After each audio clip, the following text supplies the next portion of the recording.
မျက်လက်ဆရာလေးဦးထုတဲ့မျက်လက်ပညာရှင်ဒန်နီရဲ့စိတ်ပိုင်းဆိုင်ရာပညာရှင်ကင်နီအချင်းချက်မှလွတ်မြောက်အောင်ကြိုးပမ်းသူဟန်လေးနဲ့ဖဲချက်ကျွမ်းကျင်သူအပြင်လက်နိုင်သမားတူထုတဲ့ချက်တို့ဟာ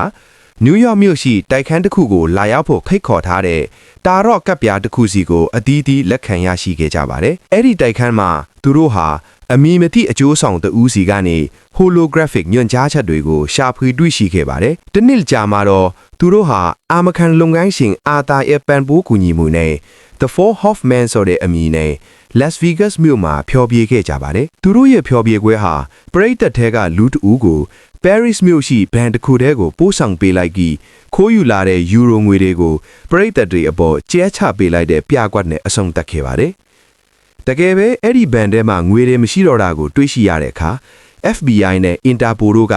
Hoffman အဖွဲ့ကိုဖမ်းဆီးခဲ့ပေမဲ့ခိုင်လုံလို့တည်မရှိတာကြောင့်ပြန်လွတ်ပေးခဲ့ရပါတယ်။ FBI agent Dylan နဲ့ Interpol ဆုံးတော် Elma ဟာ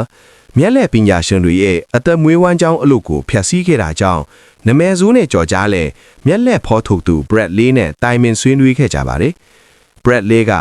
Hoffman အဖွဲ့ဟာဘန်ပုံစံတစ်ခုကိုအသုံးပြုခဲ့တာဖြစ်ပြီးပါဝင်သူကိုကြိုတင်ပြီးစိတ်ညှို့ထားခဲ့တာဖြစ်ကြောင်းငွေအစစ်ပုံစံဖန်တီးထားတဲ့မီးလောင်လွဲတဲ့စက်ကူတွေကိုအသုံးပြုခဲ့တာဖြစ်လို့လေးဝင်းလေးဝတ်ပေါက်တွေဖွင့်လိုက်တဲ့အခါမီးခိုးနဲ့အကျွမ်းအကြမ်းမရှိဘဲလောင်ကျွမ်းသွားတာဖြစ်ကြောင်း Dylan နဲ့ Elma ကိုရှင်းပြခဲ့ပါတယ်။ Bradley ရဲ့အကူအညီနဲ့သူတို့ရဲ့စုံစမ်းစစ်ဆေးမှုဟာ Hoffman အဖွဲ့နောက်ကို New Orleans မြို့အထိလိုက်ပါသွားခဲ့ပါတယ်။အဲ့ဒီမှာတော့ Hoffman အဖွဲ့ဟာ Hurricane Katrina အပြီးမှာအာမခံငွေငင်းထန်ခဲ့ရတဲ့ပရိသတ်တွေစီကို Trezor ရဲ့ဘဏ်အကောင့်ကငွေတွေကိုလူသိရှင်ကြားလွှဲပြောင်းပေးခဲ့ပါတယ်။ Dylan ကသူတို့ကိုဖမ်းဆီးဖို့ကြိုးစားခဲ့ပေမယ့်Daniel က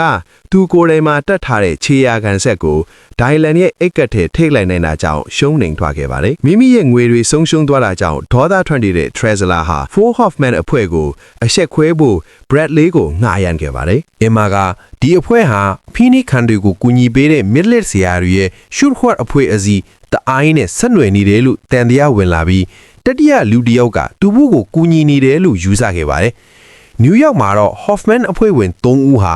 FBI ရဲ့ဝင်ရောက်စီးနင်းမှုကနေလွတ်မြောက်သွားခဲ့ပေမဲ့ Jack ကတော့ Dylan နဲ့ Emma တို့ရဲ့လိုက်လံဖမ်းဆီးမှုကြောင့်ကားမောက်ပြီးတေဆုံးသွားခဲ့ပါတယ်။ Jack ရဲ့ကားမပေါက်ခွဲခင်မှာသူတို့ရဲ့နောက်ထပ် Plymouth ထိတဲ့ Airhorn Security ကိုညွှန်ပြနေတဲ့စာရွက်စာတမ်းတွေကို Dylan က Jack ရဲ့လက်ထဲမှာတွေ့ရှိခဲ့ပါတယ်။ FBI ဟာတန်တရားထီဖွဲ့အမိန့်နဲ့တေဆောင်လာတဲ့လုံခြုံရေးတပ်သားတစ်လုံးကိုကြားဖြတ်ဖမ်းဆီးခဲ့ပြီးအဲ့ဒီထဲမှာပူပေါင်းတဲ့လူထောက်တဲ့အယုတ်တွေကိုပဲတွေ့ရှိခဲ့ပါတယ်။ Hoffman အဖွဲ့ကသူတို့ရဲ့နောက်ဆုံးပြပွဲကို New York မြို့ရှိ Five Point မှာလူသိရှင်ကြားပြုလုပ်မယ်လို့ကြေညာခဲ့ပါတယ်။ Dylan နဲ့ Emma အဖွဲ့ဟာ Five Point ကိုအပြေးအလွှာသွားခဲ့ထားပြီးHoffman 3ဦးကိုဖမ်းဆီးနိုင်ခြင်းမရှိခဲ့ပါဘူး။ဖျော်ဖြေပွဲဟာအတုလုပ်ထားတဲ့ငွေစက်ကူတွေပြန့်လွင့်လာပြီးသူတို့ပျောက်ကွယ်သွားတာနဲ့အဆုံးသတ်ခဲ့ပါတယ်။တကယ်ခိုးယူထားတဲ့ငွေတွေကိုတော့ Bradley ရဲ့ကားထဲမှာတွေ့ရှိခဲ့တာကြောင့်သူ့ကိုဖမ်းဆီးခဲ့ပါတယ်။ထောင်ထဲမှာ Bradley ဟာ Dylan နဲ့တွေ့ဆုံခဲ့ပြီး Jack ဟာကားမောက်တဲ့နေရာမှာတေဟန်ဆောင်ခဲ့တာဖြစ်ကြောင်းနဲ့ Hoffman အဖွဲ့ရဲ့လူရက်မှုတွေအောင်မြင်ဖို့အတွက်အတွင်းလူတယောက်ရှိရမယ်ဆိုတာကိုရိပ်မိသွားပါတယ်။အဲ့ဒီခါမှာတော့ Dylan ကသူ့ကိုယ်တိုင်ဟာ Hoffman ရဲ့လူရက်မှုတွေကိုတကယ်တမ်းနောက်ွယ်ကနေကြိုးကွယ်ခဲ့သူဖြစ်ကြောင်းထုတ်ဖော်ပြောကြားခဲ့ပြီး Bradley ကိုဘာကြောင့်ဒီလိုလုပ်ခဲ့တာလဲဆိုတဲ့အတွေးနဲ့ထောင်ထဲမှာထားရစ်သွားခဲ့ပါတယ်။ Central Park မှာတော့ Hoffman 3ဦးဟာ Jack နဲ့ Dylan တို့နဲ့ပြန်လဲဆုံတွေ့ခဲ့ပြီး Dylan က Hoffman အဖွဲ့တွေကိုတအိုင်းအဖွဲ့တွေကိုတရားဝင်တုတ်ဝင်ခဲ့ပါတယ်။နောက်ပိုင်းမှာ Dylan ဟာ